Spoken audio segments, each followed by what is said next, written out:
Hi, Dr. Rick here. This is the 1960 short wheelbase Land Rover station wagon.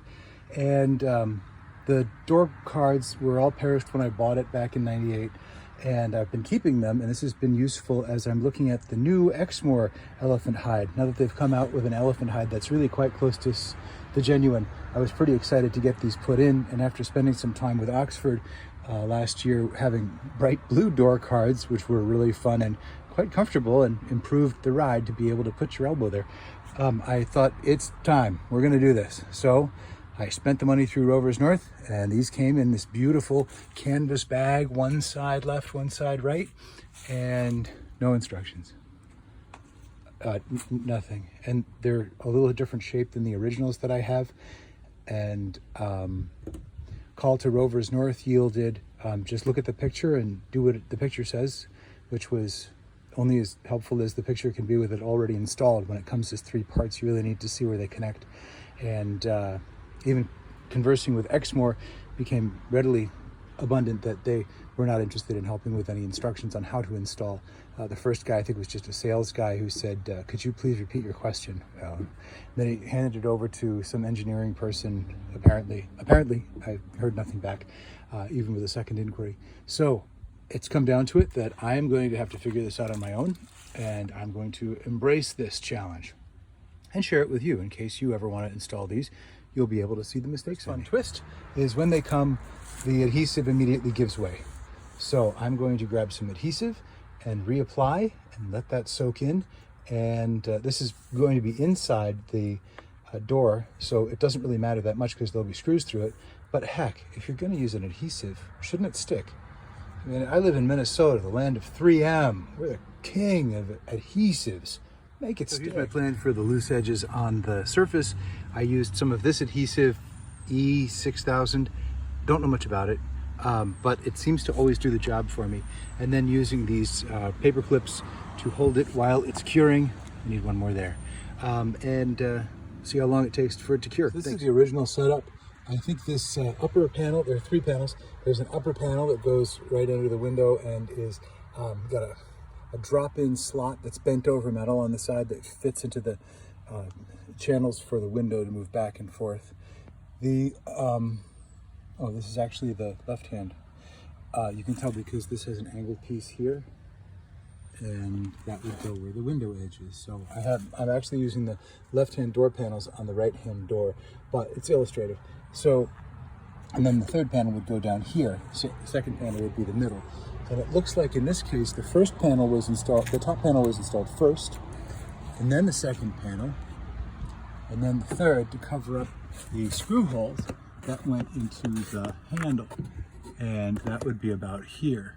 Now, if I look at where the handle ends up riding, the handle part ends up riding right about where the hip of the door is. And that hip is just about where the bolts are that hold the door to the hinge. And in the new setup, there are tabs that go there. I'll show that to you in a sec. The lower portion that's different is it has these press-in fit bits that will snap into the holes that are already in the door, and the rest of it is very similar. So it has a cutout here in the middle for the door pocket. Also, the original has this little armadillo looking thing that goes over the interior handle lock component, but that's for the other side. I've been driving around with just the handles on, which has served me very well, but excited about trying to have door cards in. I think it will dress up the interior, and I even lure my wife into wanting to be in it again. So if we look at the Exmoor version, this is coming off, it hooks onto the top. There is an upper panel like the original. Oh, other note for the upper panel.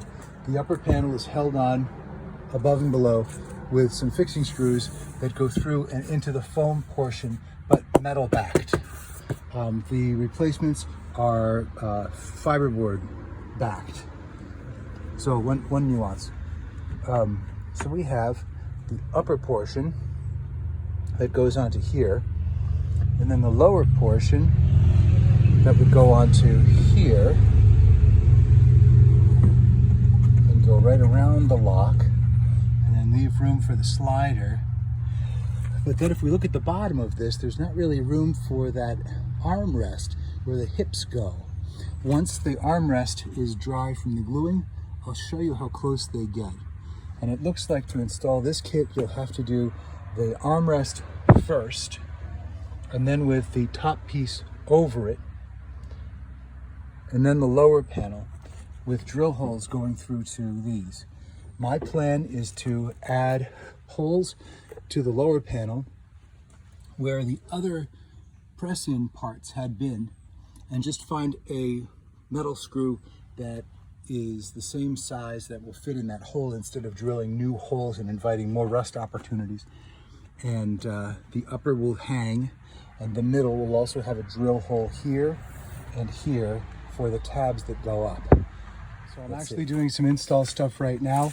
I have the armrest that's going to be the first part to go on, and it looked like it was fouling right into this, so my choice was either to cut off the tab so it's a little bit lower, or put a hole in the tab so that it goes right through where there's that bolt.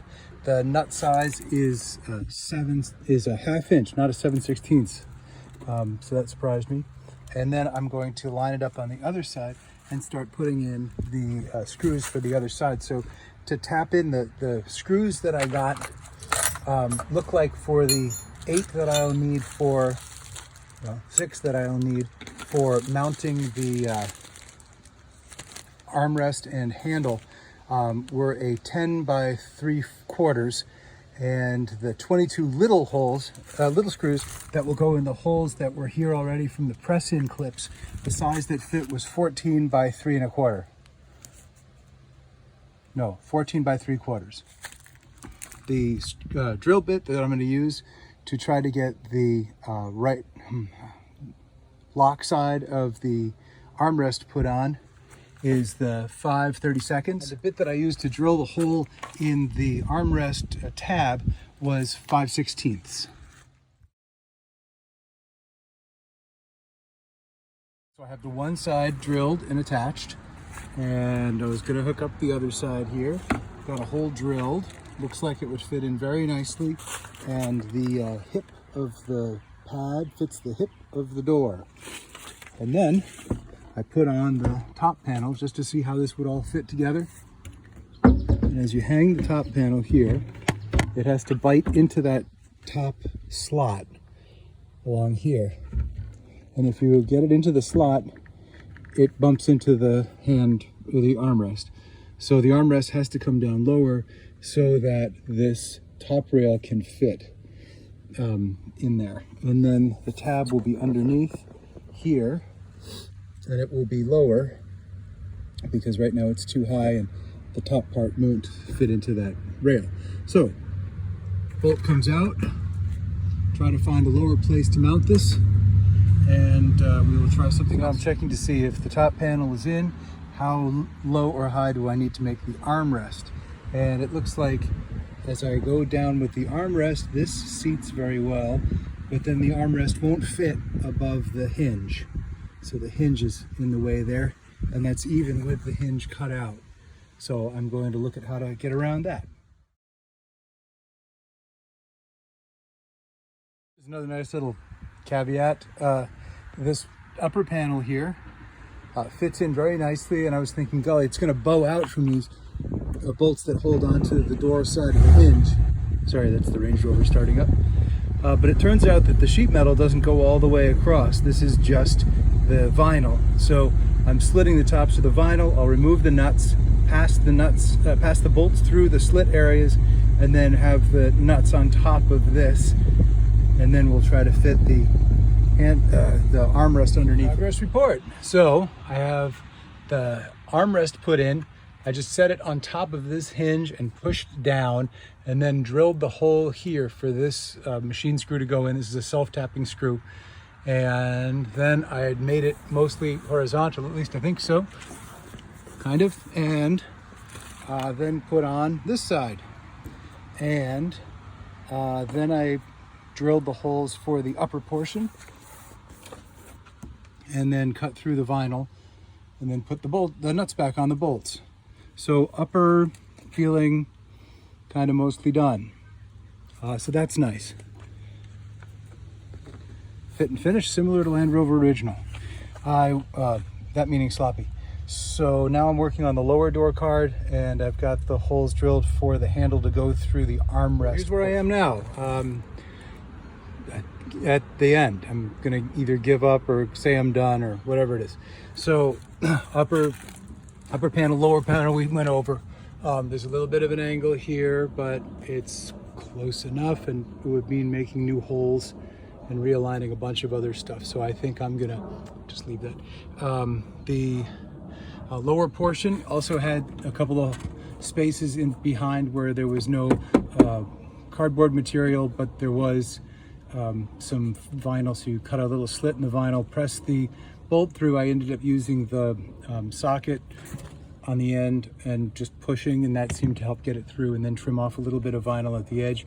I'm still not completely comfortable with the idea of the bolts going through, nuts, and then vinyl in between, and those are holding the hinges that hold the door. Whatever, you know, it's probably going to be fine. And then the hard part for these was to feel the hole where the original door panels pressed in and had those little nubbins that went into the holes, find the hole, and then somewhat blindly drill through this material. The good news is if you drill in the wrong spot, what I would do is drill a hole. If it didn't seem like it lined right up, I'd stick a nail through it and then find where the hole was, and then drill another hole right over where the hole really was. And the material is very forgiving. The pattern is coarse, and if there's a hole, it seems to somewhat solidly close it up. Here over by the door latch, there are some other little cutout areas in here where you could pull through and get that nut exposed. It would be half exposed, half not exposed. I just thought that would look terrible. And then there's this tab up here that came a little bit broken and is not really holding on, but it would take a lot of effort to drill into all these layers, because it looks like there's the steel plate that holds the handle plus the door steel, and it would be a lot of drilling, and then it would still buckle because it's going to be on top of a couple of nuts. So I would say this is probably as good as it's going to get, and now I'm going to try and see if the door will shut.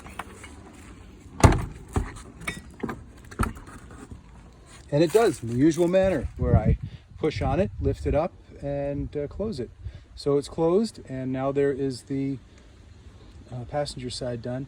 And now I'm going to go and do the driver's side, see how close I can get there. So here we are. This is the driver's side door, left-hand side on this North American spec. And the second door was remarkably easier than the first door. A lot of trial and error in the first one, a lot of lessons learned. One of the things that I did differently with this side is I hung up panel number 1 first, and then I held the panel number 2, the middle panel, up so that it made a nice even line here, and then drilled all the way through the upper, middle, and then into the door so that it all lined up here. I did the same thing here, upper, middle, door, and then a screw can drop right in, and you have a nice fit and finish on here, probably as good or better than factory.